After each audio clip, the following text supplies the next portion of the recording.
അപ്പൊ നമ്മളിന്ന് ഉണ്ടാക്കാൻ പോകുന്നത് ചുട്ട ബിരിയാണി. ചുട്ട ബിരിയാണിക്ക് വേണ്ടത് ഒരു ട്രയലാണ് കേട്ടത്. അതായത് കോഴിയുടെ കുറച്ച് ഒരു ഹാഫ് ബോയിൽഡ് ചെയ്തിട്ടുണ്ട് കോഴി. പിന്നെ നമുക്ക് വേണ്ടത് കുറച്ച് ബ്രോക്കോളി, അതുപോലെ തന്നെ കുറച്ച് ക്യാപ്സിക്കം, നമ്മുടെ ബിരിയാണി റൈസ്, പിന്നെ കുറച്ച് ചൂടൻ വെള്ളം, ഒരല്പം കോക്കനട്ട് മിൽക്ക്, പിന്നെ ഒരല്പം നെയ്യ്. ഇത്രയും സാധനമാണ് നമുക്ക് വേണ്ടത്.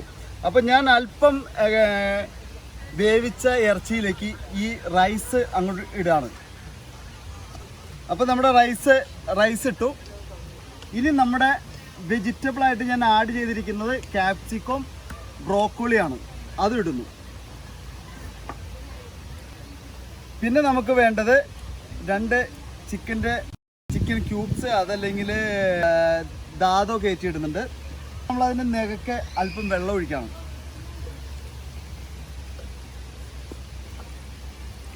ഇത് ചൂടൻ വെള്ളമാണ് കേട്ടോ. ഇനി ചെയ്യാൻ പോകുന്നത് എന്താണെന്ന് വെച്ചാൽ ഒന്ന് പതുക്കെ ഇളക്കിയിട്ട് നമ്മുടെ തേങ്ങാപ്പാല് ഒരല്പം പാല് ചേർത്തു. ചെയ്യേണ്ടതെന്ന് വെച്ചാൽ നമുക്കൊരല്പം നെയ്യ് ചേർക്കണം. നമ്മുടെ ഇവിടെ കിട്ടുന്ന നെയ്യ് ഇങ്ങനത്തെയാണ്. അപ്പോൾ കുറച്ച് നെയ്യും കൂടി ചേർത്തു. ഇനി നമുക്ക് ഒരല്പം ഉപ്പ്. അപ്പം നമ്മുടെ സാധനങ്ങളെല്ലാം ഇതിനകത്ത് ചേർത്തിട്ടുണ്ട്. ഇനി നമുക്ക് ചെയ്യേണ്ടതെന്ന് വെച്ചാൽ ഇതിനെ ശരിക്ക് ഒരു അലൂമിനിയം ഫോയിലിട്ടാണ് പൊതിയണം. അപ്പം നമ്മുടെ ജോൺസേടെ ഒന്ന് സഹായിക്കണം. ഒരു കൈ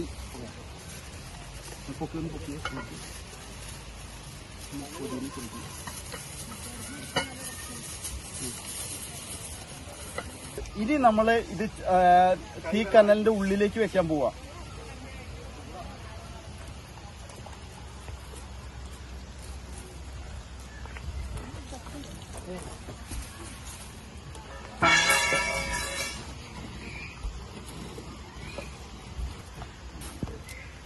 അപ്പൊ നമ്മള് തീക്കനലില് ഇത് പൊതിഞ്ഞു വെച്ചിരിക്കുകയാണ്. ഇനി ഏകദേശം ഒരു അരമണിക്കൂറിന്റെ അടുത്ത് വേണം ഈ സാധനം ചൂടായി വരാൻ വേണ്ടിട്ട്. അപ്പൊ അത്രയും നേരം നമുക്ക് വെയിറ്റ് ചെയ്യാം. 1 2 3. അപ്പൊ നമ്മുടെ ബിരിയാണി തീയില് വെച്ചു. അരമണിക്കൂർ കഴിഞ്ഞ് ഇനി നമുക്ക് തുറന്നു നോക്കാം എങ്ങനെ ഇരിക്കണേന്നുള്ളത്.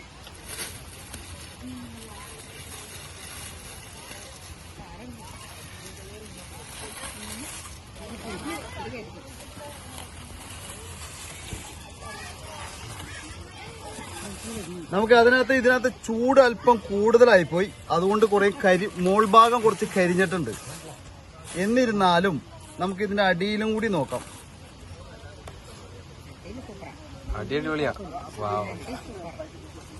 ചുട്ട ബിരിയാണി ആയതുകൊണ്ട് മുകൾ ഭാഗം അല്പം കരിഞ്ഞിട്ടുണ്ട്. എന്നിരുന്നാലും അടിയിൽ കുഴപ്പമില്ല. ചോറൊക്കെ നല്ല രസമായിട്ട് ഇരിപ്പുണ്ടാവും. സൂപ്പർ. നമ്മുടെ ടേസ്റ്റ് നോക്കിയോ? ഉള്ള പോലെ പറയാം. ഉപ്പ് കുറവുണ്ടോ പറയാ, കൂടുതലുണ്ടോ പറയാ.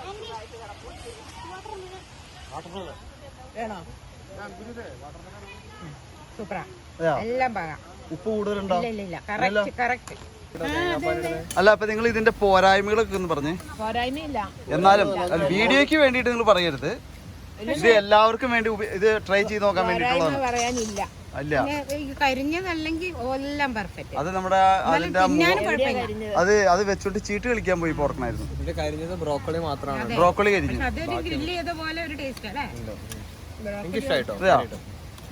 ഇത് അല്ല, നിങ്ങൾ ഇത് ആർക്കെങ്കിലും ട്രൈ ചെയ്ത് നോക്കാവുന്ന കേസാണോ? തീർച്ചയായിട്ടും. അതെയോ? ട്രൈ ചെയ്ത് നോക്കാവുന്നല്ലേ? അഭിപ്രായം അറിയിക്കുന്നതാണ്. ഓക്കെ. ചുട്ട ബിരിയാണിന്നോ ഏത് ബിരിയാണിന്ന് വിളിച്ചോളൂ. ഇതിനകത്ത് ചേച്ചേട്ടൻ ചിക്കനിൽ മാത്രമേ മസാല പറ്റിയിട്ടുള്ളൂ. വേറെ മസാല ഒന്നും ഇല്ലല്ലോ? ഇല്ല, ചിക്കന് മസാലയൊന്നുമില്ല. അതായത് നമ്മളിത്തിരി കുരുമുളക് പൊടി, പിന്നെ എന്നിട്ട് ഇച്ചിരി അത് ചിക്കൻ മാഗിയുടെ അത് ഒന്നിട്ടു. വേറെ ഒന്നും ഇട്ടില്ലായിരുന്നു. സിമ്പിൾ ആയിട്ട് ടേസ്റ്റ് ആയിട്ട് ഉണ്ടാക്കാൻ പറ്റിയ സാധനം. വളരെ ഈസി അല്ലേ? അതെ. ഓക്കെ. ചോറ് ഉലർന്നുണ്ടായിരുന്നെങ്കിൽ നല്ലായിരുന്നു. പോലെ അത് വെള്ളത്തിൽ കൂടി പോയി. ഓക്കെ. വേറെ ഒന്നുമില്ല, എല്ലാം പെർഫെക്റ്റ് ആണ്. അപ്പൊ നിങ്ങൾക്ക് വേണമെങ്കിൽ ഇത് ചൂടാൻ പറ്റിയില്ലെങ്കിൽ നിങ്ങളുടെ വീട്ടില് ഓവൻ ഉണ്ടെങ്കിൽ ഇതിനകത്ത് നിങ്ങൾക്ക് മാക്സിമം ചൂടിലിട്ടിട്ട് നിങ്ങൾക്ക് ഇത് ചെയ്ത് നോക്കാവുന്നതാണ്. വളരെ ഈസി ആയിട്ടുള്ള ഈ ബിരിയാണി വേണമെങ്കിൽ ഈസി ബിരിയാണിന്നോ ചുട്ട ബിരിയാണിന്നോ എന്ത് വേണമെങ്കിലും വിളിക്കാം. ഞാൻ ഇതിനകത്ത് ഉപയോഗിച്ചിരിക്കുന്നത് അല്പം കോഴിയുടെ എല്ലുഭാഗം മാത്രമാണ് എടുത്തിരിക്കുന്നത്.